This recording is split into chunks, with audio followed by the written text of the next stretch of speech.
quienes se van conectando a través de Ciencia y Tecnología UCAT, a través de Facebook. Y pues ahora sí ya vamos a dar inicio a este café científico muy interesante sobre inteligencia artificial, pasado, presente y futuro. Como verán, estará un servidor en ese momento, pero me permitiré presentarles a nuestros invitados de lujo y también en un momento más cederemos el micrófono a quienes van a desarrollar esta charla. Bienvenidos, muchas gracias a quienes estuvieron aquí esperándonos también. Y bueno, como les decía, de parte de la Universidad Juárez Autónoma de Tabasco, a través de la Secretaría de Investigación, Posgrado y Vinculación y la Dirección de Difusión y Divulgación Científica y Tecnológica, les damos las gracias por permitirnos desarrollar esta actividad aquí en Muculja, donde ya se ha vuelto parte de la familia de Ciencia y Tecnología. Y estamos muy contentos, sí, estamos muy contentos de que estén con nosotros en este Café Científico de Inteligencia Artificial, pasado, presente y futuro, en el marco de la Segunda Semana Nacional del Conocimiento y la Innovación. Tenemos invitados a la doctora Juana Canol Reich, también tenemos al doctor Oscar Chávez Bosques y al doctor Pablo Marín Olán. En un momento más los vamos a ver. Iniciamos leyendo la semblanza de nuestros invitados. La doctora Juana Canol es licenciada en Informática Administrativa por nuestra universidad, maestra en Ciencias de la Computación por el TEC de Monterrey, Campus Cuernavaca, maestra en Ciencias en Ingeniería de la Computación por la Universidad del Sur de Florida y PhD en Ingeniería y Ciencias de la Computación con concentración en Minería de Datos, también por la Universidad del Sur de Florida. Es miembro del Sistema Nacional de Investigadores del CONACYT, miembro adherente de la Academia Mexicana de Computación. Sus intereses en investigación se enfocan principalmente en la ciencia de datos e inteligencia artificial en el área de la salud. El doctor Oscar Chávez Bosques es profesor de la División Académica de Ciencias y Tecnologías de la Información de nuestra máxima casa de estudios, impartiendo asignaturas del área de programación e inteligencia artificial principiante. También doctor en Ciencias de la Computación y actualmente miembro del Sistema Nacional de Investigadores Nivel 1. Ha escrito diversos artículos en revistas de alto impacto y desarrollado software promoviendo siempre el uso y difusión del software libre. Cuenta con una serie de certificaciones nacionales e internacionales en desarrollo de software y ha dirigido diversas tesis a nivel licenciatura, maestría y doctorado. Miembro activo de la Academia Mexicana de Computación y miembro del Registro CONACYT de Evaluadores Acreditados RCA. Y por último, no menos importante, el doctor Pablo Marín Olán, quien es doctor en Antropología Social, cultiva las líneas de investigación en estudios regionales y antropología histórica. Es miembro del Sistema Nacional de Investigadores y de la Red Internacional Waterlab, con sede en la Universidad de Newcastle, eso en Reino Unido. Ha impartido también conferencias y cursos en universidades nacionales y extranjeras, como la Universidad Federal de Pernambuco, Brasil, Universidad de Buenos Aires, Argentina, y Universidad Fernando Pessoa en Portugal.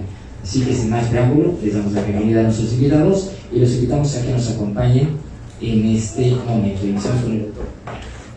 Vamos a recibirlos con un fuerte aplauso.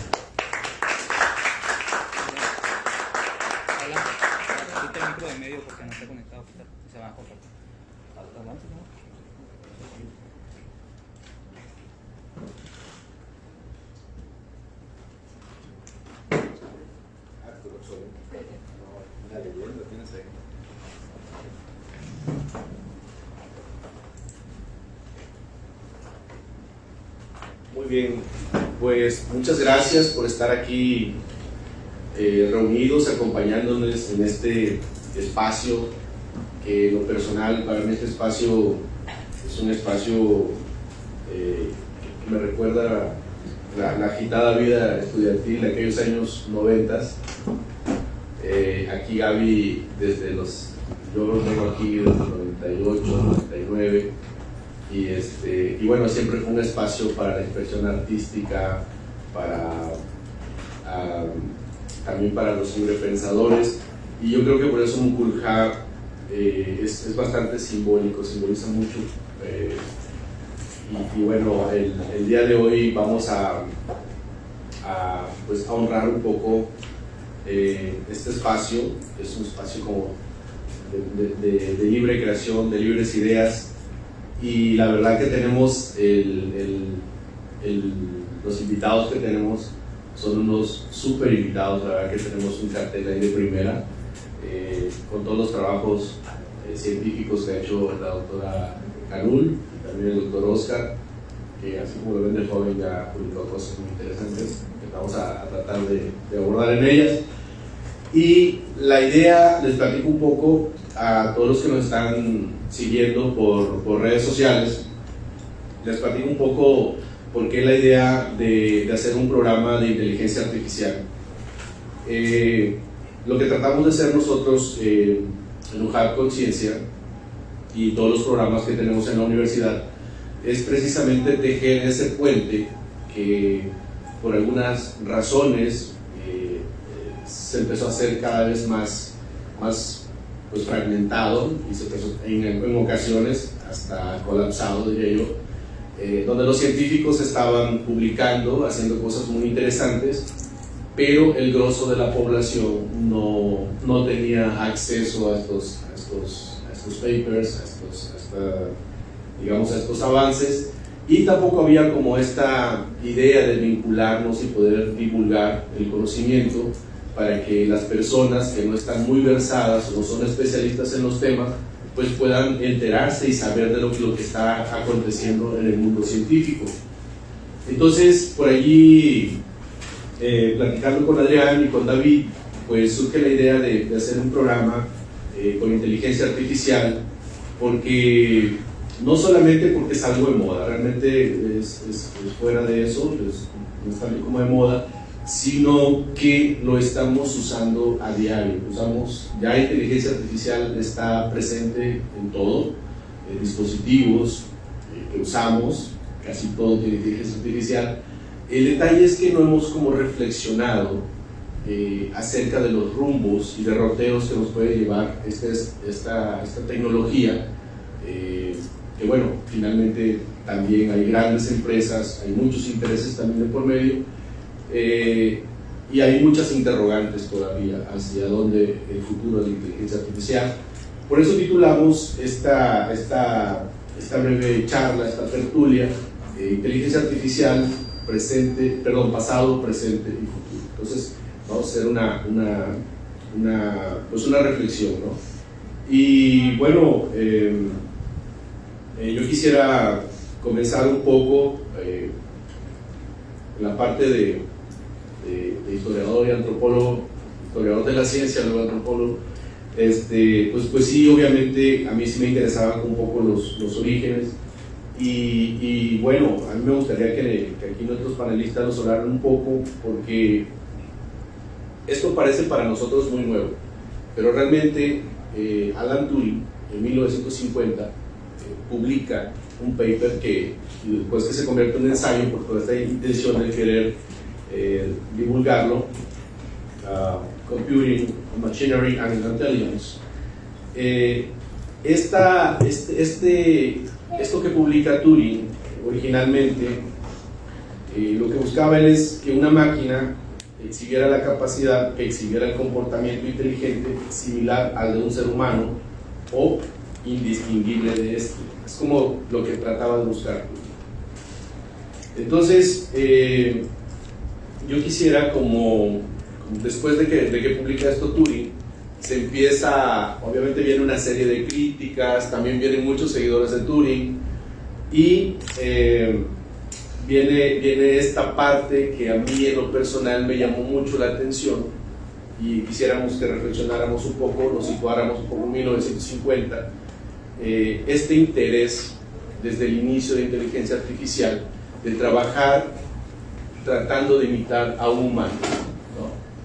Se plantea desde los comienzos así. Yo tengo mis opiniones al respecto. Yo les pregunto aquí a nuestros panelistas, vamos a abrir con estos unas reflexiones, si existirán computadores digitales que tengan un buen desempeño en este juego de la imitación de los que planteaba Turing originalmente. Yo lo sé, también queda la segunda pregunta, es si realmente a la distancia copiar a los humanos fue un desacierto científico,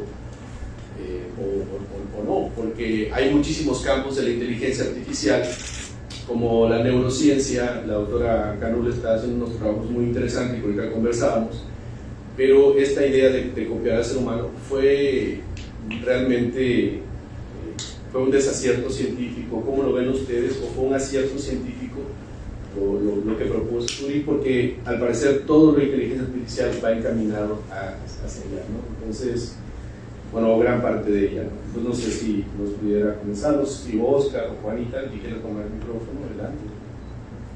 Bueno, perfecto.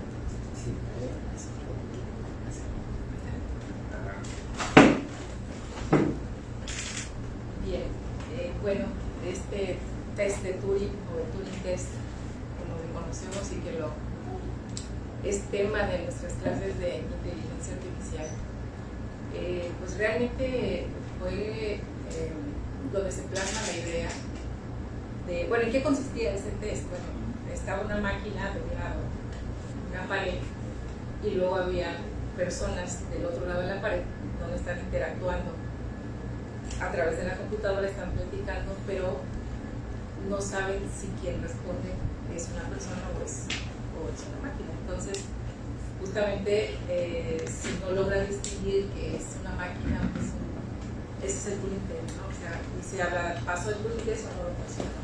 Que no se pueda con certeza saber, oye, con quién hablé, con una persona o con una máquina, ¿no? Entonces, en eso consiste. Hasta el día de hoy sigue siendo la prueba, existe, o sea, está vigente el Turing Test y es la prueba, digamos, básica, así simple, que se hace en los sistemas.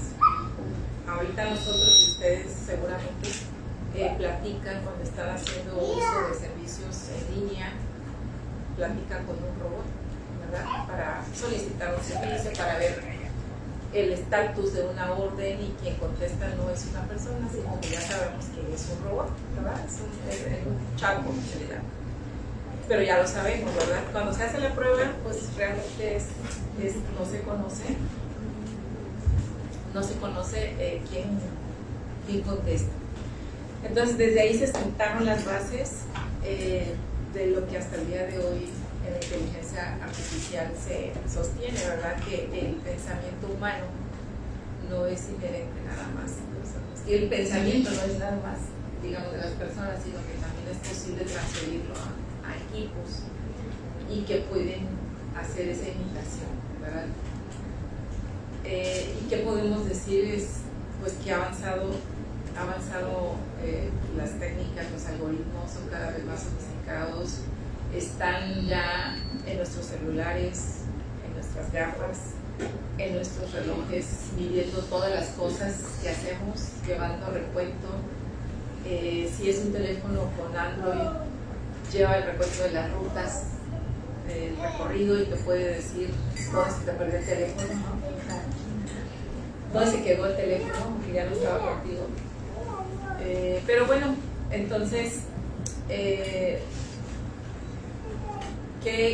opinamos? Bueno, yo en lo personal creo que tal cual ese sentido de que se imite el pensamiento, pues llega uno como que a dudarnos bien, porque hay robots, ya hay máquinas que tienen nombres y que están escuchando. Hola, tanto está pasando en el mundo. Es verdad. Es parte de sí, aquí hay robots, ¿verdad? Que tienen usos incluso para atender a las personas en un lobby, en los hoteles, en conferencias, son robots. Pero ¿qué tanto podemos, digamos, hacernos pasar por un humano? Todavía no se llega a ese grado. Si distingues que es un robot, si distingues que no es una persona, ¿no? En algún momento se va a poder, yo soy de la idea que no, porque pues no somos nada más, digamos, acciones mecánicas, sino tenemos estas emociones. Cuando nos reímos hay una emoción que se transmite, que esa pues no la puede hacer un equipo. La parte del instinto también, que es algo muy complejo. Exacto. No, ¿cómo se lo pones? Es un instinto que tú no sabes ni de dónde, ¿no? O sea, lo tienes. Oscar.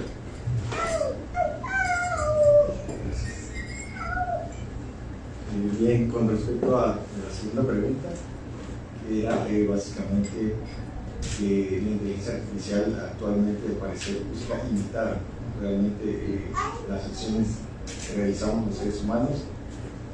Y bueno, pues yo podría comentarle algo acerca de los inicios que, bueno, los algoritmos que utilizan los dispositivos inteligentes, por así decirlo, muchos de ellos se basan en la naturaleza. Por ejemplo, uno de los algoritmos más exitosos actualmente, que es uno de mis favoritos, se llama redes neuronales, pues básicamente es una analogía con el cerebro humano. Tratar de imitar la conexión entre las neuronas, cómo procesan información, cómo aprenden para después producir una salida, pues podríamos decir que sí, que se inspiró en el cerebro humano, ese algoritmo específicamente. Y hay muchos otros inspirados en la teoría de la evolución, por ejemplo, Darwin, también se llaman algoritmos genéticos, también son muy exitosos, muy útiles, muy eficientes. Y bueno, pues eso es con respecto a los algoritmos y a algunas técnicas que utilizan actualmente algunos dispositivos inteligentes.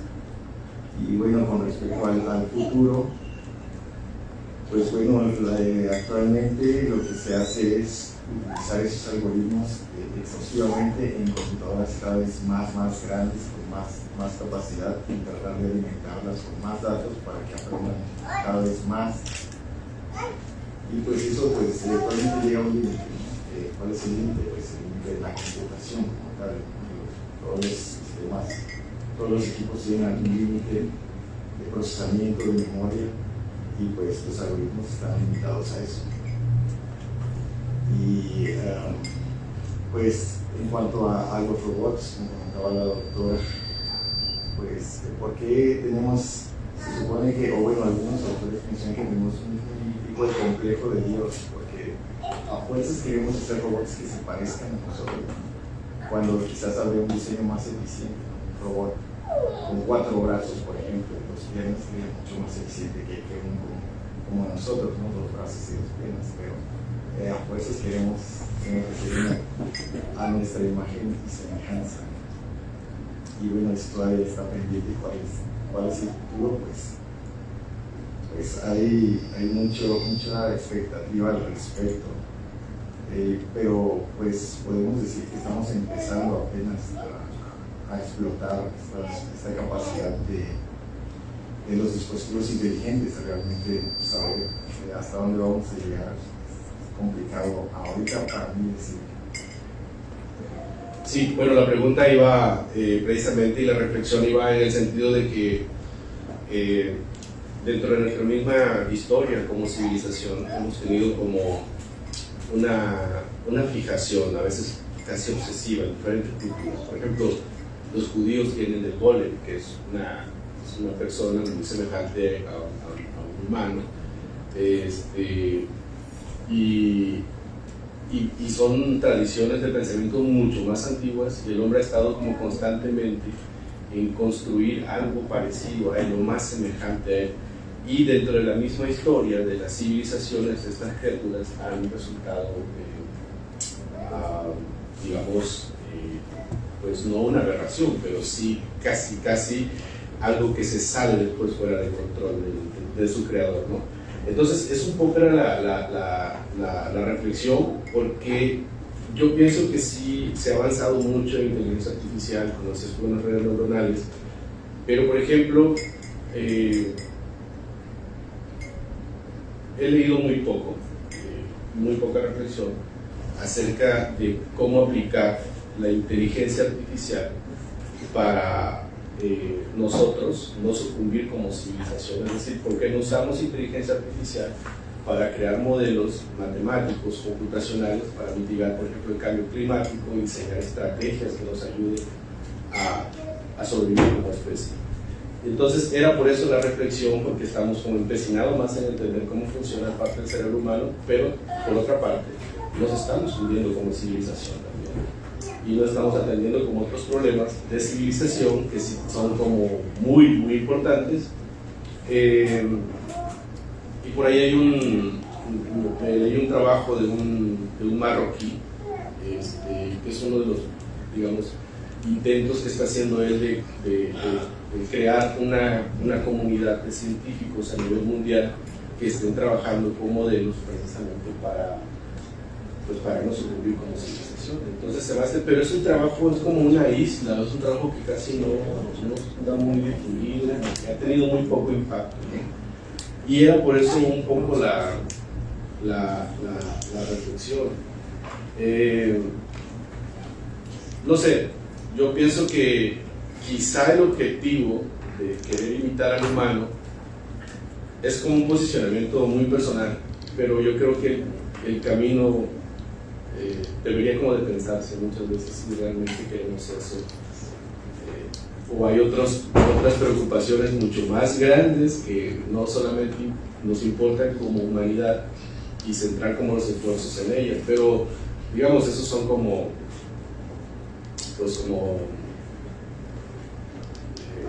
posicionamientos que quizá más adelante valdría la pena tomar en cuenta, ¿no?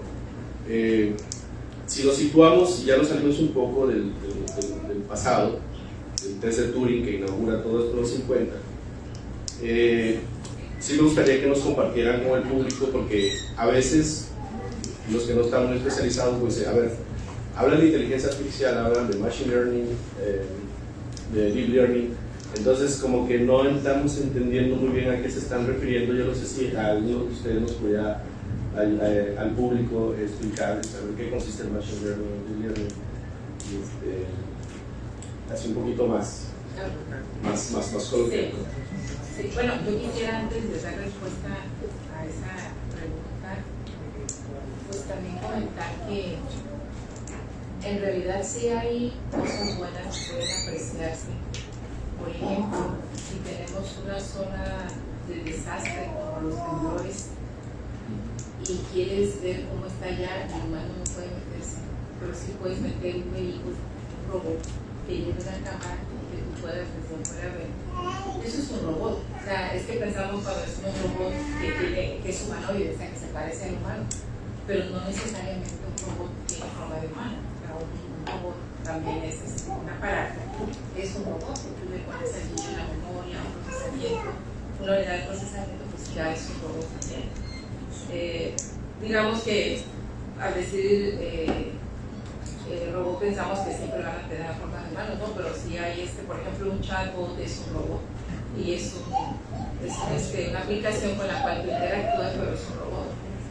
Entonces, digamos que sí tiene el lado bueno el hecho de que se hagan cosas para evitar para llegar a donde el humano no puede llegar, como por ejemplo las profundidades, para los estudios médicos, en donde antes eran muy invasivos y pues introducir una cámara para un estudio intestinal,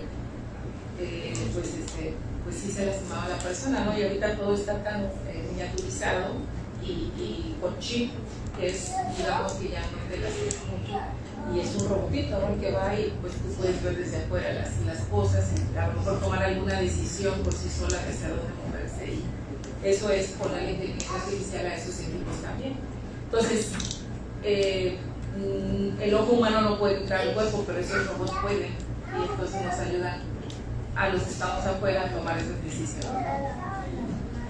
Bueno, comentar solamente eso de que a lo que voy es de que sí es bueno hacerlo, pero también el gran dilema es hasta dónde es bueno, porque también se puede hacer un mal uso de ello, ¿no? Y entonces entran las cuestiones de la ética, que pues tiene mucho que ver en este tema, ¿no? Hasta dónde está permitido hacer lo que se puede hacer con la inteligencia artificial. Y bien, y la pregunta, ahora sí, la pregunta. Digamos, cuando hablamos de machine learning, deep learning, okay. Y bueno, todo lo que deriva después de aquí, que es visión, sí. que vamos a entrar en ese tema ahorita, pero primero como ir dilucidando esos términos, ¿no? Sí, bueno, ha habido a lo largo de la historia de inteligencia artificial diferentes enfoques, ¿verdad? Conexión simbólico, conexionista, digamos. Ahora estamos hablando de la etapa de machine learning o aprendizaje automático o aprendizaje de máquinas, son los nombres con los que se conocen. Estándar, digamos, es machine learning por los términos en inglés. ¿Pero de qué se trata? Pues esencialmente es crear modelos que aprenden, digamos, son algoritmos inteligentes en el sentido de que si tú le das un conjunto de datos, por ejemplo, hablamos de operaciones, digamos que algunas fueron fraudulentas y otras fueron correctas, ¿no? Estos algoritmos que tienen inteligencia y que pueden tener diversas formas, forma de árbol, forma de recta, diversas formas, una red neuronal es un modelo también. Estos algoritmos, al leer los datos, van reconociendo esos patrones, aprenden qué características tienen las operaciones que fueron fraudulentas, aprenden a identificar las características que tienen las operaciones que no son fraudulentas, que están bien hechas. Entonces te crean un modelo, digamos, que generalizan ese patrón que reconocen, para que ese modelo, cuando después vengan otros datos, el modelo ya sepa, ya aprendió a identificar si la operación va a ser o no fraudulenta, ¿no? Entonces se dice que el modelo aprendió de datos, aprendió de ejemplos. Un ejemplo que nos podrías dar cotidiano que tengamos nosotros de este aprendizaje de bueno, pues para reconocer patrones. Reconocer patrones, bueno, yo me dedico más a las cuestiones de médicas, de salud y así, entonces lo, digamos, clásico allí es que tú tienes datos de pacientes, por ejemplo, que se hacen estudios de laboratorio, vamos a decir una situación, y hay pacientes que se hacen la prueba de glucosa y bueno, salen varias variables en ese estudio, y puedes decir que uno es diabético, algunos serán diabéticos, otros no son diabéticos, no nada más por el nivel de azúcar, sino por otras variables que el estudio clínico arroja, ¿no? Entonces, si tú tomas ese conjunto de, digamos, muchos pacientes que se hicieron los estudios y algunos fueron diabéticos y otros no, un algoritmo que, por ejemplo, tiene forma de árbol, o sea que cuando va leyendo los datos crea un modelo y digamos que te va a crear, el modelo creado tiene forma de árbol, o sea, árbol quiere decir que empieza por un nodo raíz y que te va a decir qué edad tiene el paciente y te va a ir preguntando cosas. De hecho es un algoritmo, el árbol de decisión, y es uno de los favoritos porque tú puedes leer el árbol sin saber mucho cómo se creó. No, digamos, los especialistas saben cómo se crea, pero leer un árbol ya creado, pues uno lo puede leer y porque tienen un grado muy alto de ser transparentes, ¿no? Son transparentes y tú lo puedes leer sin que sepas de IA y puedes ir recorriendo el árbol desde arriba hasta llegar a las hojas, que son los últimos nodos, las últimas partes, y te va a decir la persona es diabética o no es diabética, porque ella pasó por los diversos niveles, te fue preguntando, ¿cumple con esto? ¿Sí o no? Si cumple con cierta condición, te pregunta otra cosa. Si no cumple, es otra la pregunta. De tal forma que tú vas descendiendo y cuando llegas hasta abajo, te va a dar una etiqueta. ¿Eres diabético o no eres diabético? Que digamos, a grosso modo es un modelo de árbol que se crea con base en los datos que leyó. Esa fase decimos que se entrenó el modelo con esos datos que leyó de todos los pacientes, ¿no? Entonces, pues son algoritmos inteligentes porque justamente se entrenan y van viendo las características que tienen aquellos pacientes que resultaron ser diabéticos y logran reconocer el patrón, digamos, crean, si es un árbol, crean el árbol que va a reconocer a los pacientes diabéticos y también aquellos que no lo son, reconocen cuáles no son los diabéticos, ¿verdad? Entonces ya entran ahí luego en juego varias esquemas porque tenemos que luego validar si el modelo aprendió bien, si realmente todos los que son diabéticos van a ser identificados correctamente, si no se le va a escapar a alguno, si va a haber casos en donde no son diabéticos y le va a decir que sí son errores, o sea, los modelos no crean bien a la primera, no se crean bien a la primera, sino se tienen que ir evaluando, digamos, pues perfeccionando, ¿no? Y se hacen mezclas de algoritmos para llegar a un modelo. Imagínate, con cuestiones de salud queremos aquellos que con un alto grado de precisión te diga tu estado, tu diagnóstico, ¿no? Entonces, en conjunto, este tipo de digamos, aprendizaje es lo que se conoce como aprendizaje de máquinas, machine learning, aprendizaje automático, ¿verdad? Son algoritmos que leen datos y al leer muchos datos van identificando esos patrones que caracterizan los casos que hay en esos datos. ¿Cuál sería su diferencia entonces con el deep learning para que los Ok. Bueno, las redes neuronales han existido, creo que desde hace, bueno, ya que unos 56 años, por ahí. Y bueno, existieron las redes neuronales, ¿no? Luego fueron surgiendo otros algoritmos. ¿Qué pasa con el deep learning? El deep learning, pues son redes neuronales. Deep learning quiere decir aprendizaje profundo. Bueno, resulta que las redes neuronales, bueno, hay diferentes arquitecturas, pero tenemos una entrada de datos y tenemos una salida de datos, ¿no? En el inter hay capas, ¿no? Y son cálculos y cálculos, y cuando ya los datos llegan acá a la salida, pues te van a dar, depende del problema de que se trate, te van a decir, estás sano, estás enfermo, es fraude, no lo es sujeto de crédito, dale el crédito, no lo es, ¿sí? Todo este proceso, ¿no? Por decir casos así que podamos comprender ahora, ¿no? Con la plática. Pero, pues ahora que se habla del deep learning y que digamos, pues están de moda, puede ser que digamos que están de moda, pero sí son algoritmos que son redes neuronales profundas, porque ese número de capas que hay desde que entran los datos hasta que salen es muy amplio, o sea, muchas capas, de tal forma que es un aprendizaje profundo por el nivel de profundidad, por el número de capas que hay desde que entran hasta que salen los resultados. Sí, hay una variante allí, ¿no? Cuando el aprendizaje es supervisado y cuando el aprendizaje no es supervisado. Sí. Entonces, creo que la parte interesante, estamos en una parte de cuando el aprendizaje no es supervisado de la máquina, ¿qué ocurre? Que ocurren cosas que parecen como una caja negra. Okay. Bueno, sí, son dos. En esto del aprendizaje automático, machine learning, hay dos, hay más, ya ahorita hay varias taxonomías. Pero digamos que los clásicos son aprendizaje supervisado y no supervisado. ¿A qué nos referimos con esto? Bueno, volvamos a estos datos de los pacientes. Vamos a suponer que a un laboratorio llegaron todos los pacientes de un mes y tienen muchos registros. Cada renglón, vamos a suponer una matriz, tenemos renglones.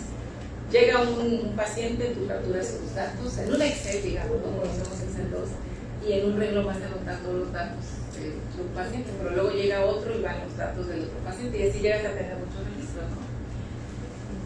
Tú, después de que hiciste los análisis, al final tienes el diagnóstico, pues, a lo mejor digamos es diabético, positivo, sale positivo, o no lo es negativo.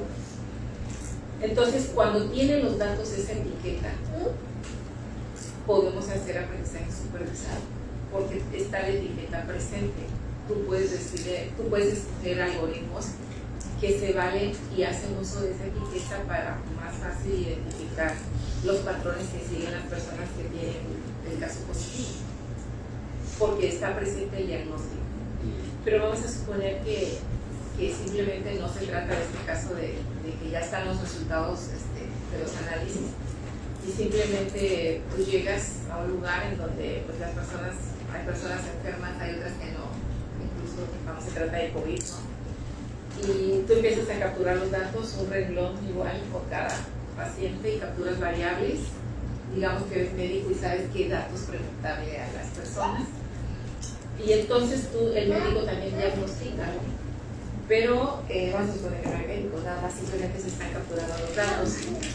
Entonces, de tal forma que tú tienes muchos renglones, pero no sabes cuáles son de personas sanas y cuáles de personas que son enfermas, negativos. No sabemos, no tenemos ese dato. Entonces, ¿qué podemos hacer allí? Ahí estamos en una situación de que podemos hacer uso del aprendizaje no supervisado porque no sabemos cuáles son los casos positivos y cuáles los negativos. Entonces hay algoritmos que pertenecen a ese campo y tú puedes escoger un agrupamiento, reglas de asociación, mapas o autoorganizativos que son todos del aprendizaje no supervisado, en donde pues al leer los datos exploran los datos y están aprendiendo a ver qué características hay. Y por ejemplo, si se trata de un agrupamiento, justamente cuando acabe el algoritmo nos va a dar como resultado grupos. Con esos datos que leyó nos va a dar grupos. Entonces puede ser que en un grupo, la idea del agrupamiento es que en un grupo queden todas las personas que tienen características en común, en otro grupo otras personas que tienen características en común, y así con los diversos grupos, pero de un grupo a otro hay diferencias y por eso fueron puestos en grupos diferentes, ¿no? Entonces, ¿qué hicimos allí? Pues exploramos con un algoritmo y tenemos un conocimiento que es varios grupos y en cada grupo hay personas con características en común, pero diferentes de grupo a otro. Entonces, ¿ahora qué podemos hacer? Pues ya avanzamos, ¿no? Porque ya los agrupamos y nosotros saber qué había, ya los agrupamos. Y ahora qué podemos hacer? Pues ir viendo cada uno de los elementos que quedaron en un grupo para saber qué características comparten y poder pues aterrizar ese conocimiento que el algoritmo ya nos organizó esos datos. Entonces, ahí están los dos casos. Muy bien. Oscar, este año publicaste en la revista Politécnica, no te estoy stalkeando, simplemente estaba leyendo lo que has hecho. Entonces, me leí tu trabajo sobre análisis comparativo de los algoritmos basados en abejas y hormigas y el problema de la esfera.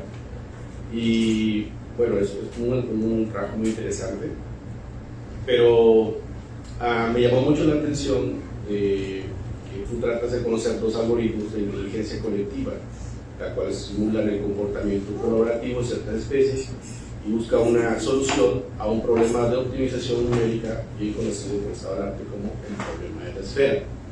Esto es como muy técnico, probablemente porque casi todo lo que publican ustedes son bastante técnicos, porque así son el tipo de revistas.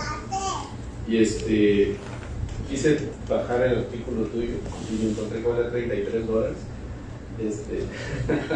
Esta es una historia. Entonces, a lo que voy es que precisamente estos espacios nos ayudan a nosotros, que estamos acá de esta parte, interactuar con los científicos, que nos den a conocer mucho de sus trabajos. Primero porque el trabajo de la doctora Juanita es muy interesante, está en inglés. Segundo porque tiene un costo de $33. Entonces cada vez se van haciendo como las brechas en vez de acercarlas, ¿no? Entonces yo creo que lo interesante de estos programas es precisamente tratar de volver a reconectarnos otra vez con la gente. Pero volviendo al tema de Oscar, ¿cuáles fueron los resultados que tú encontraste y por qué se plantearon esta pregunta? Bien. Y ahí está, digamos, estar observando la naturaleza.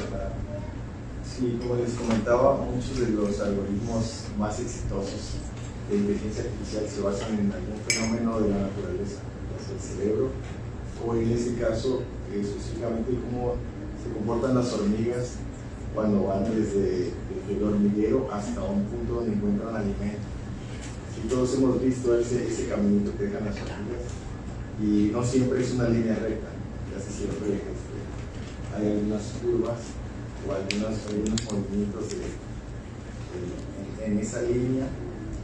Y bueno, pues el autor de ese algoritmo se preguntaba cómo es que hacen las hormigas que pues para nosotros no tienen inteligencia, ¿verdad? Pero en conjunto pueden llegar a un objetivo y encontrar una ruta más o menos buena desde su hormiguero, desde donde habitan, hasta la fuente de alimento. Y bueno, lo que se le ocurrió a este autor fue que hizo traducir cómo las hormigas van explorando, ¿no? El comportamiento o lo que hacen las hormigas es que todas salen a explorar alrededor de su hábitat, y conforme van encontrando alimento van dejando una feromona. Y en el camino donde haya más feromonas, que es el camino más transitado, y es donde entonces podemos suponer que hacia allá está el alimento. Y conforme más hormigas toman esa ruta, dejan más feromonas, y así hasta que ya vemos este caminito de hormigas donde ya no hay ninguna regada por ahí, sino todas siguen esa ruta. Y esa idea, esa analogía, pues el autor, Marco Dorigo, la tradujo a un algoritmo para resolver problemas de optimización. Los problemas de optimización son aquellos donde hay un objetivo a maximizar o minimizar. Pues ya sea, por ejemplo, maximizar las ganancias de una tienda, por ejemplo, donde hay diferentes productos, maximizar. O alguna fábrica que tiene que fabricar un producto y el objetivo es minimizar los costos o minimizar el material. Entonces, esto se puede modelar matemáticamente y encontrar una solución más o menos buena, porque esa también es la promesa, ¿no? No te va a dar la mejor solución, pero una muy buena o más o menos buena. Y entonces este algoritmo lo que hace es eso, ese comportamiento de las hormigas para encontrar el máximo o el mínimo, pues, dependiendo del problema que queramos resolver. Y también hay otro que es el de las abejas, cómo se comportan las abejas, que es muy similar a lo que hacen las hormigas, ¿no? Pero es buscando el polen en las flores. Y bueno, entonces lo que hicimos acá fue eso, tratar de comparar cuál de los dos algoritmos era mejor, pero en un problema específico, porque es como todo en la vida, ¿no? Preguntamos, ¿qué es mejor, A o B? La respuesta casi va a ser depende, ¿no? Claro. Y en este caso es exacto. ¿Cuál es mejor algoritmo? Pues específicamente para este problema, que es un problema de maximización, pues el algoritmo de hormigas obtuvo mejores resultados. Bueno, ya digamos que publicar ese resultado, pues ya le puede dar pistas a otros investigadores de que si tu problema se parece más o menos al que él espera, pues usa mejor el algoritmo de hormigas. Sí, pero el factor de tiempo que mencionas era interesante, ¿no? Porque incluso más hormigas pueden ser más productivas, perdón, pocas hormigas pueden ser más productivas, pero tienen una jornada de tiempo más larga. Digamos, encontrar un poco las abejas, ¿no? Claro, ese comportamiento también. Estamos invitados finalmente a la capacidad de cómputo, ¿no? De nuestro equipo. Tenemos un procesador y tenemos una memoria limitada. Y pues, ¿cuántas hormigas podemos crear y cuántas podemos disponer? Pues depende de la memoria. ¿Y cuánto tiempo estamos dispuestos a esperar? Pues bueno, también depende de nuestro procesador. Y de lo que tan buena queremos la solución. Claro. Sí, bueno, a menos que tengamos hay un sencillito para comprar una máquina que acabo de ver precisamente en la página de Nvidia, la DGX Station. Pero bueno, estamos hablando de $150,000 aproximadamente. Ahorita está también la opción en la nube, ¿no? Cómputo, rentar cómputo en la nube. Y ahí es donde se entrenan estos modelos de aprendizaje profundo. Como comentaba la doctora, tienen muchas capas y cada capa tiene muchas neuronas en un modelo de red neuronal. Y estaba leyendo que hace poco entrenaron un modelo que tenía 4.000 millones de neuronas. Ese ocupa muchos gigas y eso tiene que estar en memoria, no en el disco, tiene que estar en memoria porque lo estás entrenando, pues entonces estás pasando datos a través de esos 4.000 millones de datos para aprender patrones y ya después poder utilizar este modelo. Entonces, sí, una ventaja que está el modelo de renta también, ¿no? Que puedes rentar por un mes, son $5,000 aproximadamente. Sí, depende. Es súper. Entonces, $5,000, más o menos vale la renta de la capacidad de procesamiento que uno desee, ¿no? Pero ya ahorita cada vez hay más facilidades. Sí, no, claro. En la nube ya prácticamente es el tipo de maíz.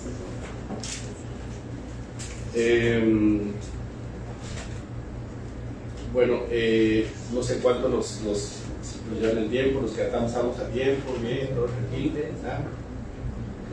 Bueno, mira, hay una parte que porque estamos en el bloque de la parte presente, inteligencia artificial presente, queda un poco la preocupación de muchas personas quizá, porque no hemos, insisto, no hemos conectado también esta parte hasta dónde va a ser posible. Trae excelentes beneficios, por supuesto que sí. Yo soy un creyente de muchas cosas de la tecnología, pero hay esta incertidumbre de pronto de muchos de los trabajos, por ejemplo, que ejecutan humanos. De pronto ya esos trabajos empiezan a ser rebasados por la misma inteligencia artificial. Son trabajos que se hace el humano como de manera más mecánica, y yo no sé, puedo poner varios ejemplos. Hace 10 años quizá, uno entraba a un centro comercial y te daban un ticket, ibas al centro comercial, hacías lo que tenías que hacer, salías, pagabas, había alguien que te cobraba, y después, a pocos años para acá, ya no encuentras nada, solamente encuentras una máquina, metes el boleto, pagas y vas al boleto y validas el boleto y te abre automáticamente. Es decir, ya no existen esas personas. ¿Qué pasó con ellas? No lo sé. Es muy probable que hayan tenido que conseguir otro tipo de trabajo. Hay muchas actividades del ser humano que hacemos de manera un poco mecánicas, y por allí algunos futurólogos hablaban de que estas actividades que no requieren como de gran especialización del intelecto humano, es muy probable que desaparezcan. Tenemos drones fumigando ya grandes extensiones de cosecha, tenemos estas máquinas que ya pagas el boleto, tenemos robots, sobre todo en la industria automotriz, que cada vez más está automatizada, ya son robots los que hacen las soldaduras, pintan, etc. En fin, tenemos dentro de la gama laboral muchísimas aplicaciones, pero ya están siendo sustituidas.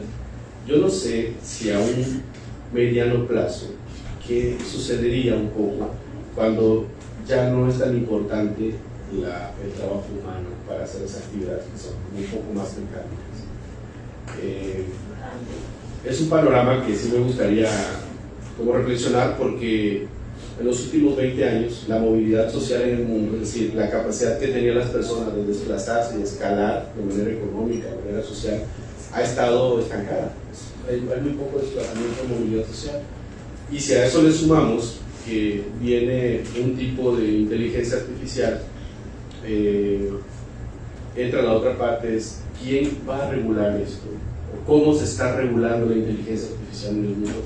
Hay para mí como un gran boquete y no sabemos qué pasa, porque esto está caminando tan deprisa, tan rápido, que al momento de que te sientes a quizá legislar algo ya te quedaste desactualizado. Entonces no sé cuál es su reflexión al respecto. Pues bueno, también nos preocupa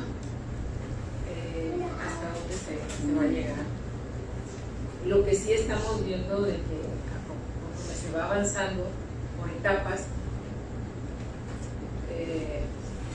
por ejemplo, ahora que mencionabas todos esos trabajos, efectivamente todo aquello que esté mecánico es reemplazable por una máquina.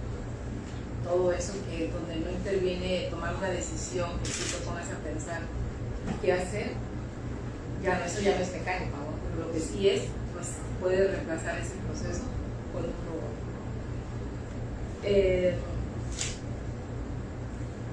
¿Qué pasa ahí con los trabajos? Que pues están cambiando, ya hay nuevos trabajos, por ejemplo en el caso del Machine Learning ya se habla mucho de ciencia de datos, ya es coloquial hablar de científico de datos. El científico de datos es un puesto que hace algunos años pues no existía. Entonces como ese irán surgiendo otros puestos de trabajo. Entonces las carreras se van modificando, las carreras universitarias ya no van a ser las mismas, van surgiendo otras. Hay habilidades que se requieren y que bueno, ya forman un perfil para un puesto, un trabajo que se va a requerir, y así es este cambio, ¿no? en la parte laboral. hasta dónde se puede, o sea, hasta dónde es válido. Pues yo creo que ahí puede haber diversidad de opiniones y las hay, pues yo creo que yo opinaría que hasta donde pues, hay que mantener ese respeto, no por la persona. Ahora sí que, como decía Juárez, el respeto al derecho es la paz. Cuando ya entras a una zona donde ya le quitas la paz a alguien, pues ya no debes entrar ahí, ¿no? Y entonces, pues no hay una regla, aún no está todavía, digamos, esto sí se puede, esto no se puede, porque sí existe la parte de que nos engolosinamos. Oye, pero puedes hacer esto, mira, sí, prográmalo, hazlo, oye, sí sale, mira, sí identifica, sí lees, sí te hace una síntesis. Entonces, cuando vemos que funcionan estos algoritmos, uno dice, oye, quiero hacer otro, quiero probar más, quiero desarrollar, y entonces así nos vamos, ¿no? Que digamos que son cosas no graves, pero puede ser que sí haya algunas aplicaciones que sí, pues atenten con esa parte ética en donde no te debes meter y que la máquina pues lo puede hacer, si demuestras que lo puede hacer, pero pues, se debe hacer, y es una interrogante allí que pues hasta ahorita es un interrogante. Sí, precisamente yo me refería a eso, porque sí es evidente que la automatización de procesos ha multiplicado las ganancias de las empresas, eso es innegable. Sin embargo, estas ganancias muy pocas veces regresan a los mismos trabajadores. Es decir, las ganancias de las empresas se utilizan para invertir más en tecnología, para hacer más ricas las empresas, pero este dinero ya no regresa a los trabajadores. Es decir, hay esta parte de deshumanización también, y creo que no la estamos, porque no se está legislando. ¿Quién podría ponerle límites al crecimiento o a la acumulación de capital o de dinero? Pues no se le podría poner límites, porque vivimos bajo un sistema cuyo objetivo es producir la máxima ganancia en el menor tiempo posible. Entonces es un poco allí digamos, las ventas que muy pocas veces se están discutiendo también, y que hay muchísimo vacío legislativo también. Y nos estamos entusiasmando, creo que mucho con la tecnología. Digo, yo soy un entusiasta de la tecnología, a mí me encanta, pero no dejo tampoco de ser como un crítico al mismo tiempo de las posibles consecuencias que se pueden avecinar de esto. Sí, de hecho, por ejemplo, ahorita que mencionas esto de las empresas, ¿qué pasa? Que hay menos accidentes de trabajo. La gente ya no hay accidentes porque no son humanos, son máquinas, y entonces eso, la empresa no tiene esos gastos, ¿no? Hace unos días, 2 días, o si no fue ayer, veía yo una nota que decía de aquí al 2000, ¿qué decía? No recuerdo qué año, pero no faltaban muchos años, ¿no? Decía cómo nos vamos a ver los humanos, que ahí va a haber cambios físicos. Ahorita nos movemos muy poco. Tienes que decidirte a hacer ejercicio, pararte a caminar, porque la actividad que haces en frente de una máquina te mantiene sedentario, ¿no? Entonces, te dice, por tanta tecnología de que las cosas cotidianas ahora las haces a través de equipos, de computadora, de dispositivos, la música, o sea, todo está muy fácil, está al alcance porque la tecnología te permite eso. Va a modificarnos, o al menos eso era lo que decía la nota, de que, por ejemplo, no vas a salir mucho al sol porque te la pasas, no necesitas salir a comprar nada, o sea, todo lo tienes al alcance. Entonces la persona se veía así, de un aspecto feo, o sea, no tenía muchas cejas, sí, o sea, muy pálido, muy ¿En qué año dijo que va a ser? Sí, no recuerdo. Para estar preparada. Pero es cierto, o sea, nos va a llegar a afectarnos a nosotros en lo físico, porque pues ya no tienes que salir.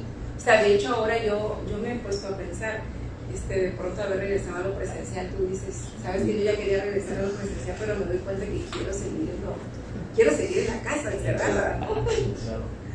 Entonces, no sé si les pasa a ustedes, pero es porque sí hay beneficios de nuestra, o sea, te exponen menos, hay cosas, pero también qué tan bueno es. Sí, claro. ¿Qué piensas, Oscar? Yo sé que ustedes son más tecnólogos, están súper especializados, pero es como reflexionar sobre esta cosa que hacemos, ¿verdad? A veces como que Sí, tienes toda la razón. ¿Quiénes son los principales promotores de este auge de la inteligencia artificial? Pues las grandes empresas de software. Claro. Y tiene que ver igual con lo que comentabas hace un momento de por qué no ahorita hay modelos de inteligencia artificial que se enfoquen a resolver los grandes problemas de la humanidad, por ejemplo el calentamiento global o la paz mundial, ¿no?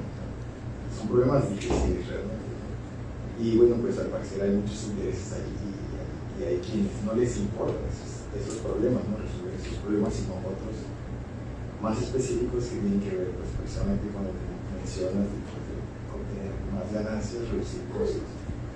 Y ese es el detalle, ¿no?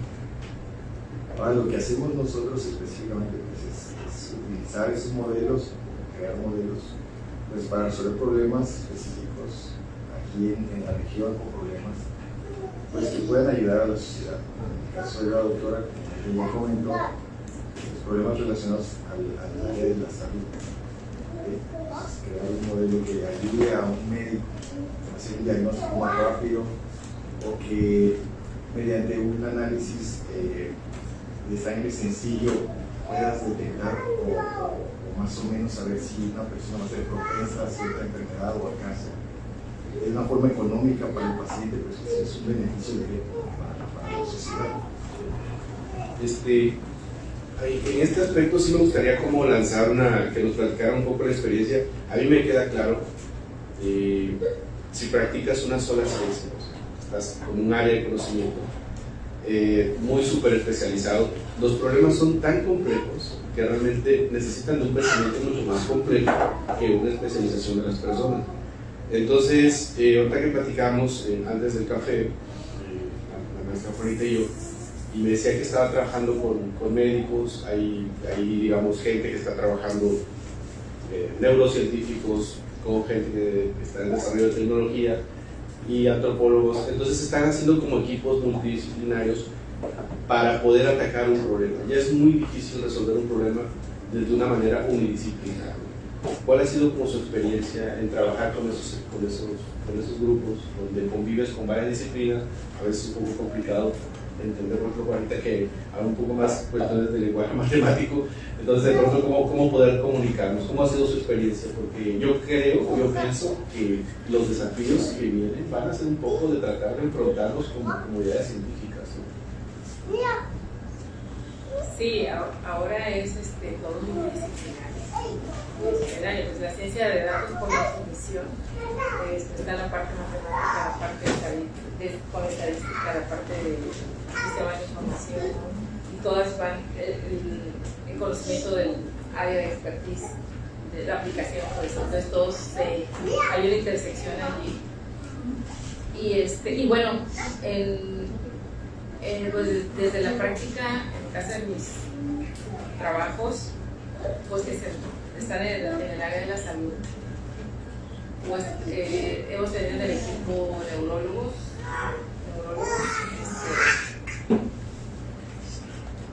y bueno, a mí lo que me encanta de esto es de que pues la ciencia no existe nada más porque sea ciencia, sino que tiene un fin social. Es para facilitarnos la vida, ¿no? Creamos bienes, todo esto es tecnología, ya es resultado, ya es un producto, ¿verdad? De lo que hay detrás de todo esto, de cómo se puede la comunicación, todo esto que es la parte científica, se derivan productos y son para facilitarnos la vida, ¿no? Entre comillas, no sabemos hasta qué tanto es facilitarnos las cosas, pero ese es el fin. Entonces, a mí me encanta cuando estos métodos que usamos los podemos usar para ayudar a un diagnóstico, ¿no? Que sirvan para el médico, para que puedan emitir un diagnóstico con más confianza, certero. digo esto así, en esos términos, porque estamos acostumbrados a decirlo así, pero realmente los sistemas ya están tan avanzados que hay estudios actualmente en donde ya se compara que los diagnósticos que hacen los sistemas inteligentes, no vas a decir es que son de apoyo al médico, es que hay una competencia, o sea, qué tanto diagnostica con certeza el médico, que se llega a cansar con el paso de las horas, con el paso de los días, los meses, un sistema inteligente, ¿no? Llega a aprender también las características para poder emitir un diagnóstico certero y no se cansa. Tú lo puedes tener dándole entrada de datos y te va a dar siempre un diagnóstico certero. Entonces ahí es de que, digamos, no es de que, pues es mejor la máquina, no. Nosotros tenemos nuestra forma, nosotros somos seres humanos, ¿no? Y si las máquinas las hemos creado para atenderlas a nuestro servicio, pues vamos a ponerlas a que diagnostiquen. Yo lo quiero ver así, de que no hay una competencia. Finalmente ese conocimiento que el sistema inteligente tiene, el humano lo puso, ¿no? Nosotros ponemos el conocimiento ahí. Digamos, yo quiero verlo desde esa perspectiva, ¿no? De que no es que nos están ganando, es que ahora ya ponemos más conocimiento en nuestros sistemas y que están a nuestro servicio.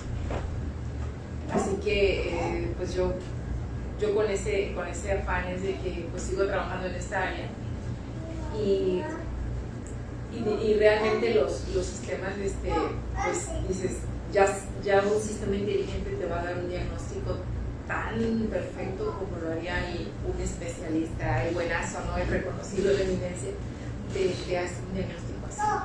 Entonces, llegaremos a necesitar nuevamente del diagnóstico del humano.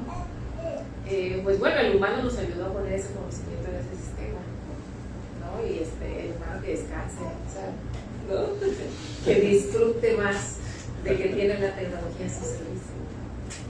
Claro, es como el ideal. Sí, hay que pensar en así, ¿no? Bonito.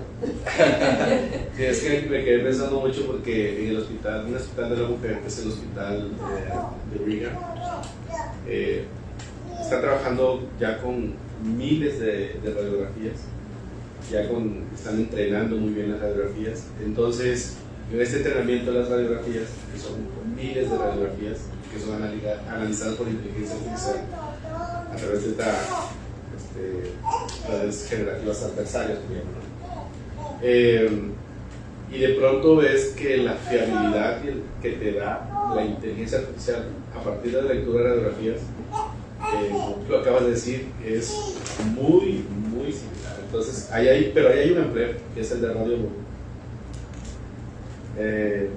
No sé, no quiero decir que va a desaparecer el empleo de radiólogo, pero bueno, ya hay una máquina que le puedes meter 500 radiografías y las va a analizar sin ningún problema. Menos tiempo que tú, quizás más eficiente que tú. Y volvemos otra vez como al punto. O sea, digamos, sí fue entrenado por un humano, fue hecho por un humano, pero las consecuencias cambian para el humano. Entonces, ahí hay como material para reflexionar. Entonces, yo me quisiera detener en la parte, no sé, Oscar, si nos quisieras hablar un poco de esta idea de las redes generativas adversarias, del funcionamiento, porque creo que es una beta bastante interesante para explorar. Bien, bueno, que hablas de redes neuronales, hay muchas arquitecturas. Y bueno, una de las diferencias de la pregunta, con respecto a la pregunta que hiciste hace un momento entre Machine Learning y Deep Learning, pues una también es que con Deep Learning puedes trabajar sobre datos no estructurados. Con Machine Learning, los algoritmos trabajan mejor con datos tabulados, con hojas de cálculo, por ejemplo, archivos de Excel, datos bien organizados. Y en cambio en Deep Learning puedes trabajar con datos no estructurados, que son, pues, los clásicos son, claro, audio, video, imágenes, como lo que comentabas de las radiografías. Ahí, pues ya se ha comprobado que los algoritmos las técnicas de Deep Learning funcionan mejor.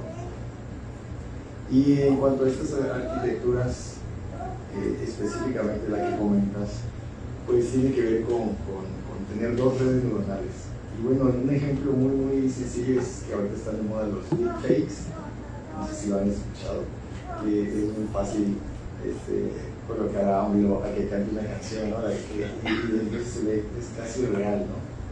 Casi real, parece que es el presidente, ¿no? Cantando una canción de reggaetón, ¿no? De salsa. ¿Y cómo se hace eso? Pues es eso, con redes neuronales, una red neuronal que digamos que ya tiene la estructura de una persona cantando esa canción y luego otra que es la que modifica una imagen a partir de una imagen, modifica una imagen de tal forma que parezca a esta otra que es la del video de una persona cantando esa canción en particular. Y entonces la primera red, la segunda más bien, la que tiene la imagen, pues trata de imitar al video de la primera, y entonces ahí están las dos redes, una diciendo no, te falta, ¿no? Todavía no se parece a esto que tengo acá, y la otra, bueno, mejorando, así es. Entonces tarda, siempre tardado, pero vemos que con el tiempo, después de mucho tiempo, pues ya realmente el video generado por la primera red sí es muy parecido a lo que generaba la segunda, y ese es pues, el concepto de las redes neuronales, las GANs. Muy bien. Pues ya nos vamos al último bloque ya, que es la parte de inteligencia artificial y un poco el futuro. Y quisimos incluir como esta parte del futuro, porque bueno, sabemos que el futuro es incierto, no sabemos qué vaya a pasar. Ahorita estamos hablando de esto, no sé qué pasa en el futuro. Ya respondiste. pero hay como algunas pistas, ¿no? Y una de esas pistas yo creo que es, no sé si han escuchado ustedes hablar del proyecto Neuralink, el que está impulsando Elon Musk. Es un proyecto realmente muy, muy ambicioso. Y de pronto uno se sienta y ve algunas series, algunas películas que están ambientadas como la misma trama, es decir, el humano crea unas máquinas, esas máquinas se vuelven mucho más inteligentes que él, toman sus propias decisiones y finalmente terminan volcándose en contra él, digamos. Es como lo que siempre es, robots malos matando humanos, humano. Pero fuera de toda esa parte, que me gusta ver algunas cosas, obviamente, cuando leí en una red que les recomiendo a la gente que le gusta leer como noticias que no salen tanto en los periódicos ni que van a encontrar ni en Facebook ni nada de eso, hay una página de un periodista que es informático también, se llama Wired. Entonces creo que el equipo de ellos no estoy haciendo publicidad ni nada, ¿no? Pero creo que el equipo de ellos es un equipo bastante serio, está haciendo cosas muy, muy interesantes de periodismo científico, y valdría la pena como seguir. Y entonces yo a través de eso encontré, leí un trabajo del proyecto que tiene Elon Musk y de Neuralink. Básicamente lo que están haciendo ellos es incrustar un pequeño chip de computadora, eso lo hace un robot, en el cerebro. Entonces la idea es de que esas personas que quedaron cuadraplégicas, a través de ese chip que le pone el robot en el cerebro, puedan recuperar el movimiento, puedan volver a caminar, puedan volver a moverse. Digamos, la intención es muy buena, está muy interesante. Entonces creo que el futuro como que desde mi punto de vista sí se ciñe, no veo, no sé qué piensan ustedes, como una parte de hombre contra máquina, sino yo más veo como un futuro que se va fusionando cada vez más. Digo fusionando cada vez más porque el celular ya se está convirtiendo en una extensión de nuestro cuerpo, es decir, es muy complicado ya salirse en un teléfono porque hacemos transacciones bancarias, mandamos mensajes, hacemos llamadas, ya se convirtió, te tomas la presión, puedes checar cuántos pasos, cuántas horas dormiste, en fin, ya se está convirtiendo como una extensión del humano. Y digamos, sin crear como un escenario medio futurista donde nos podamos fusionar con máquina, digamos, si el proyecto de Musk puede tener algún impacto positivo y estas personas vuelvan a caminar, a recuperar eso, digamos, es un proyecto muy interesante. Después de estar en silla de ruedas por cuestiones de la guerra, etc., de pronto vuelvan a caminar. o de pronto disminuyen los ataques epilépticos de personas que son epilépticas. Entonces ya va a tener implantado algo que es inteligencia, que son redes también neuronales que se conectan con las redes reales del cerebro, y va a poder el humano recuperar el movimiento, que sería algo genial. ¿Cómo visualizan ustedes con el trabajo que llevan hecho de investigación? ¿Cómo visualizan un poco este futuro de la inteligencia artificial? Pues sí, la parte de la medicina definitivamente es donde es más palpable los avances de la IA aplicados a esta área. Y pues esto de que se insertan los chips a las personas, bueno, creo que antes de eso ahorita ya tenemos los tipo avatar, ¿no? Que igual son como la película, ¿no? Se ve el avatar y ayudan a las personas a su movilidad, y ellos sí dirigen el movimiento y todo. Pues a lo mejor ahorita yo no había escuchado de este proyecto, me quedé con lo de Twitter hasta ahí con esta persona, pero sí en cuanto a la medicina o sea, eso de la inserción de chips en el cuerpo para producir algo, bien, bueno, por ejemplo la cuestión genética, cómo es que se sabe de desde que se descubrió el genoma humano, ¿no? Entonces, por ejemplo, los tipos de cáncer, los tumores, ahora ya se pueden analizar porque se insertan los chips, se insertan en el área del tumor de los pacientes que acceden, que autorizan, y este chip se está recopilando datos directamente del tumor. Entonces se llega a crear con eso una medicina más personalizada. Se puede llegar a saber el tipo específico de cáncer, de colon, por ejemplo, hay varios subtipos, y con ese tipo de que tú extraes información, en particular logras identificar de cuál subtipo tiene y le ayudas a que le da el médico un tratamiento muy apropiado, muy apropiado. Es bueno aplicar la tecnología a todo eso. Pues igual, o sea, soy a favor, soy pro tecnología cuando vemos que tiene este tipo de aplicaciones, este tipo de ayudas. Definitivamente hay que usarlo para ello, ¿no? Sí está el otro lado puede tener un mal uso, sí puede tener un mal uso también. Puede tener un mal uso. O sea, ahora sí que somos humanos y podemos decidir como humanos hacer el bien o no hacerlo, hacer lo que no es bueno. Igual con la tecnología, se puede decidir esto o esto. O sea, eso ya existe de será bueno, no por eso hemos dejado de existir. Podemos hacer cosas buenas y cosas que no son buenas, pero aquí seguimos. Entonces, igual la tecnología, con las aplicaciones pueden tener esa forma. Oscar. Bien, bueno, pues como comentabas hace un momento, que un boom ahorita de inteligencia artificial y queremos aplicarla en todos, ¿no?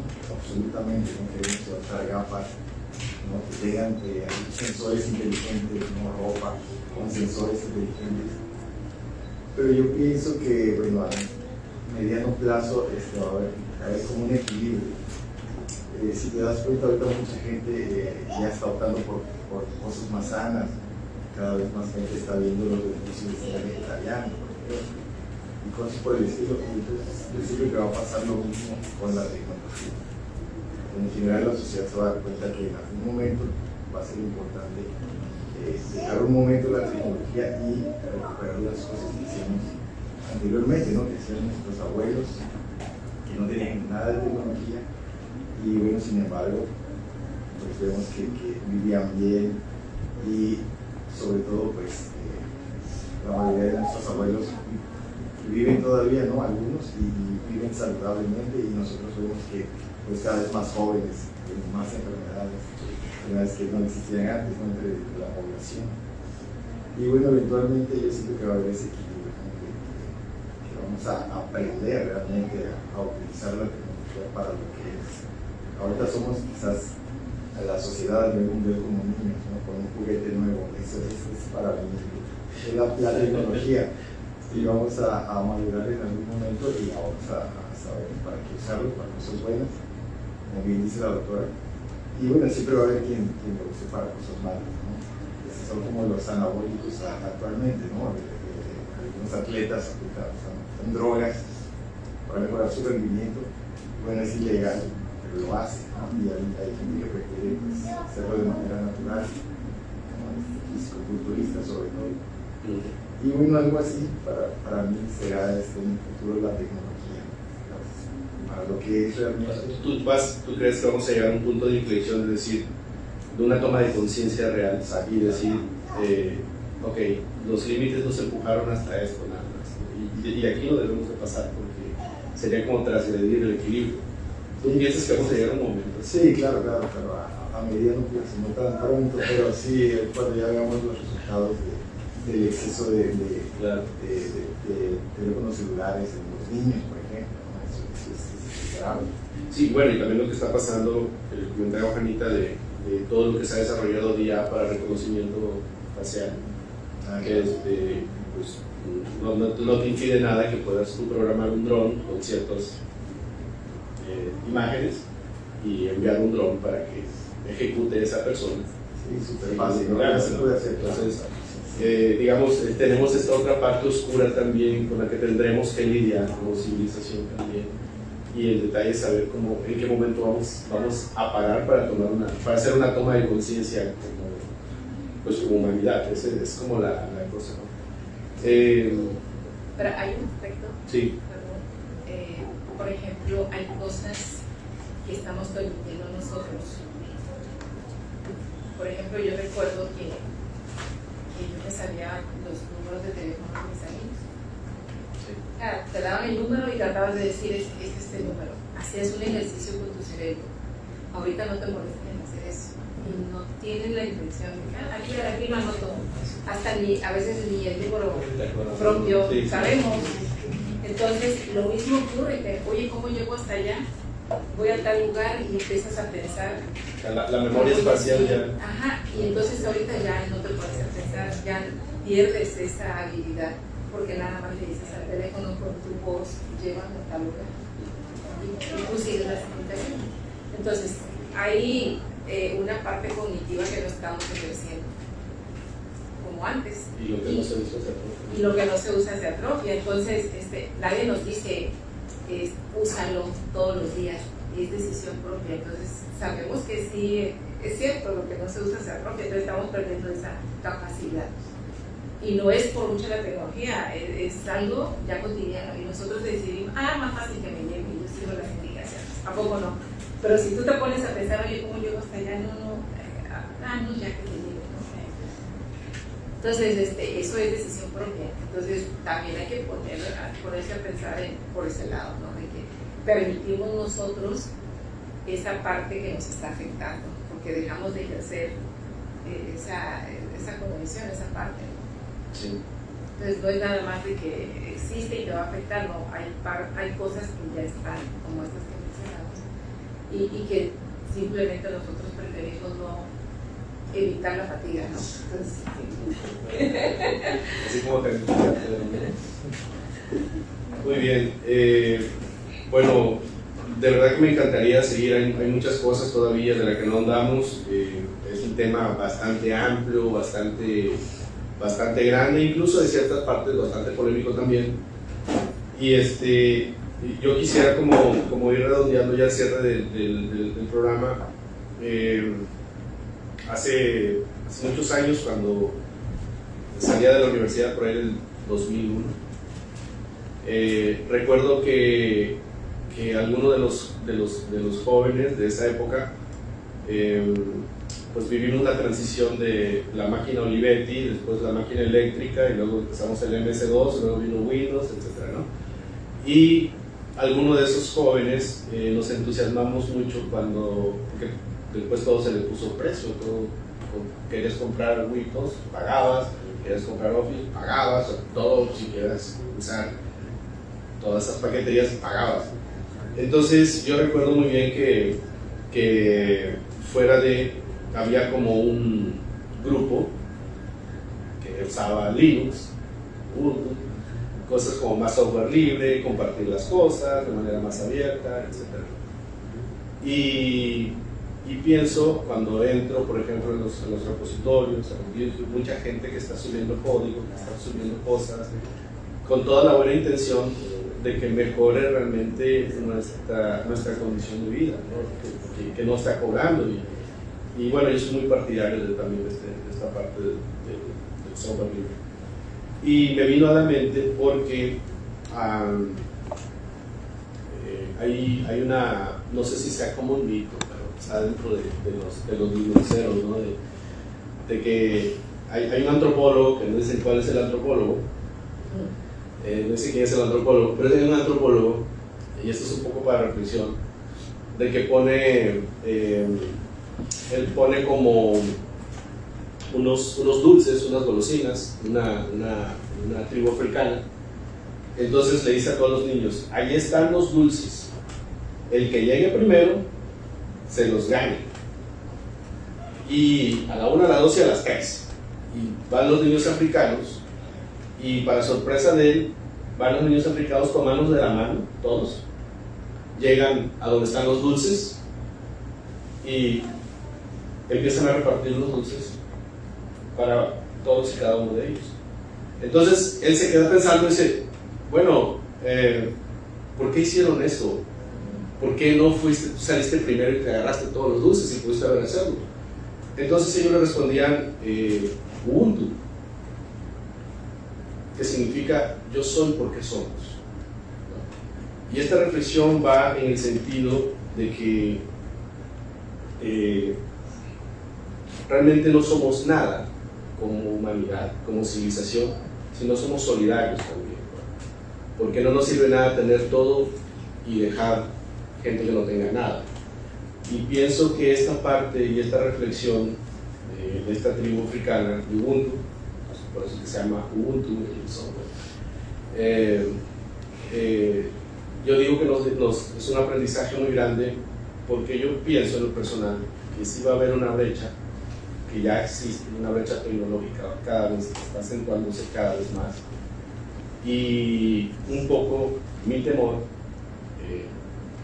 también como antropólogo, como estudioso de lo social, es de que esta brecha, una vez que se haga más grande y más evidente, nos termine llevando a esa trampa de poner todos los dulces y a ver quién llega primero para comérselos. Y creo que como civilización, como especie, tenemos que tomar todos de la mano para eliminar todas esas brechas. Y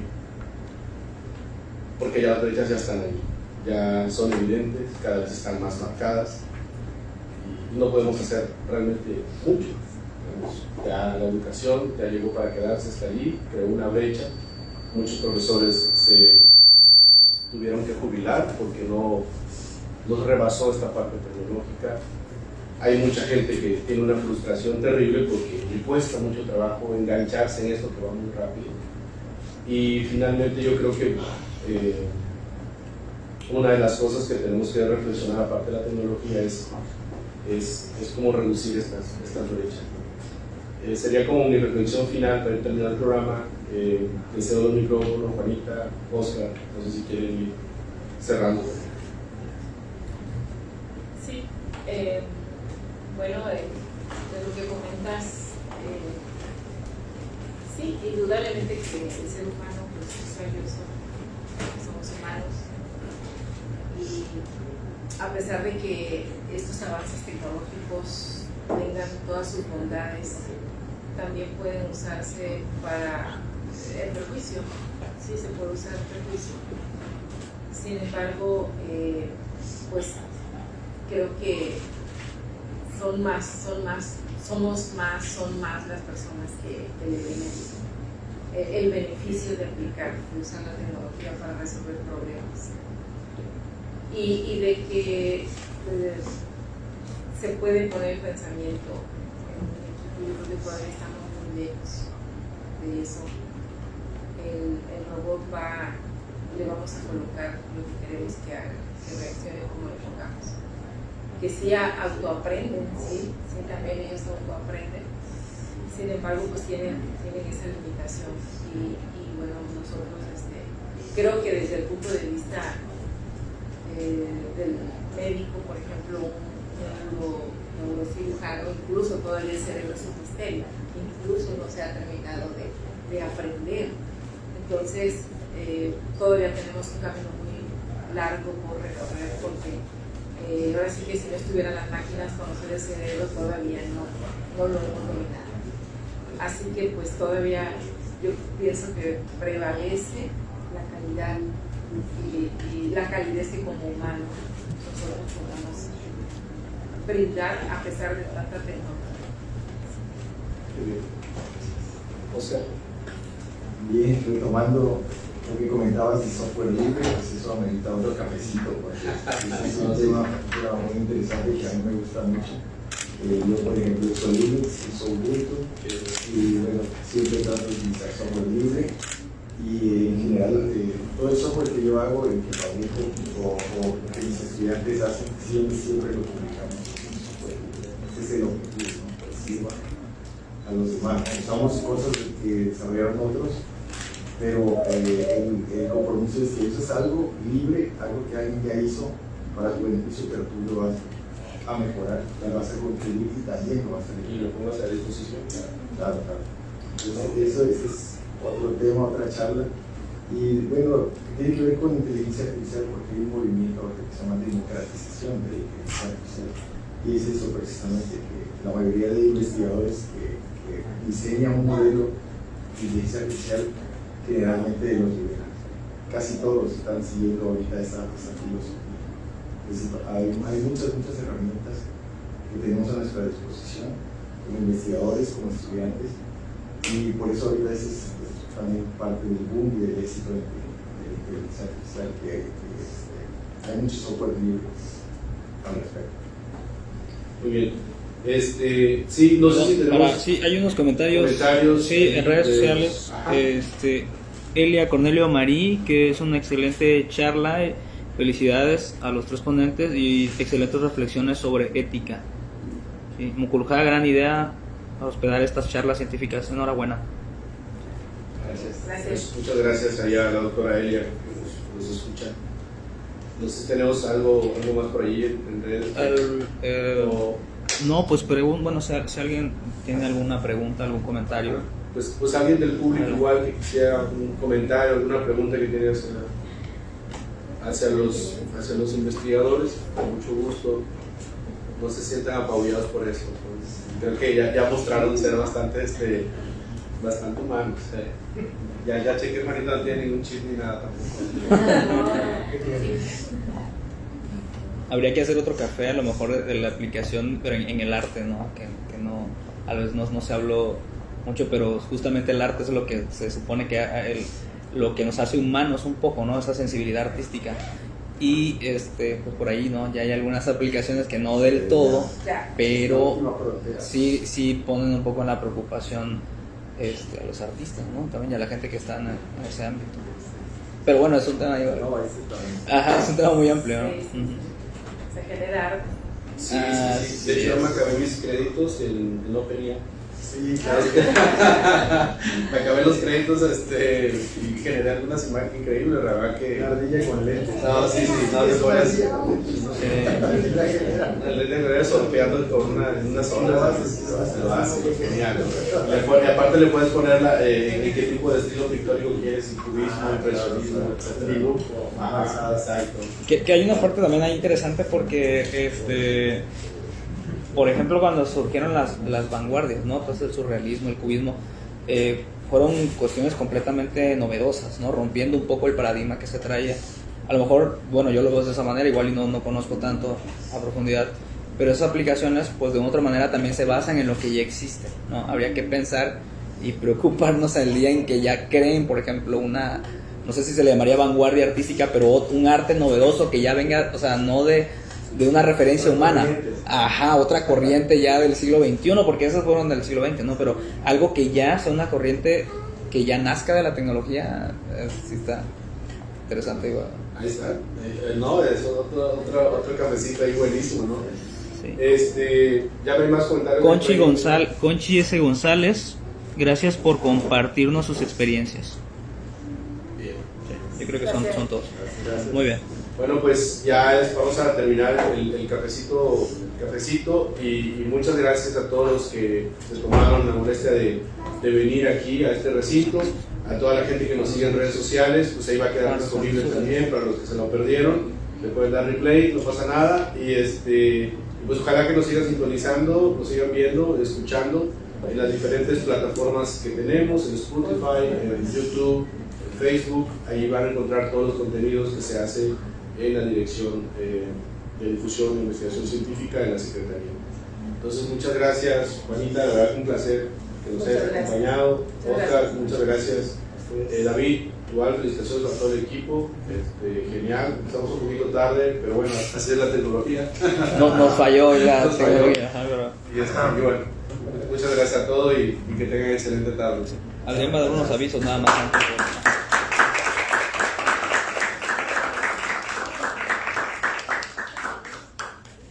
Sí, bueno, nada más rapidísimo avisarles y darle las gracias a Gaby aquí en Muculja por las facilidades, siempre dispuesta a colaborar con la UJA y con nosotros.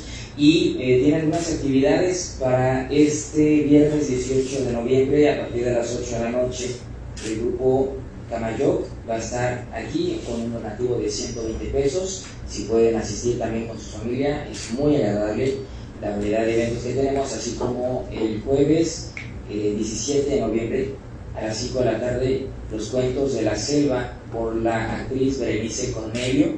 Es un teatro juvenil de Horacio Quiroga en la dirección de Alex de la Cruz. Así que también aquí pueden venir por parte de la compañía de teatro Mi Vida en el Arte. Y el aniversario número 28 de este gran recinto cultural nos acompañará Silvia María el viernes 25 de noviembre a las 8 de la noche. Por favor, se pueden reservar aquí mismo con Gaby o al teléfono 9933 21 30 80. Más fácil aquí sería. Y bueno, reitero, 28 aniversario Silvia María el viernes 25 de noviembre a 8 de la noche en su lugar conocido y favorito, Muculja. Muchísimas gracias, ahora sí, nos despedimos. Gracias.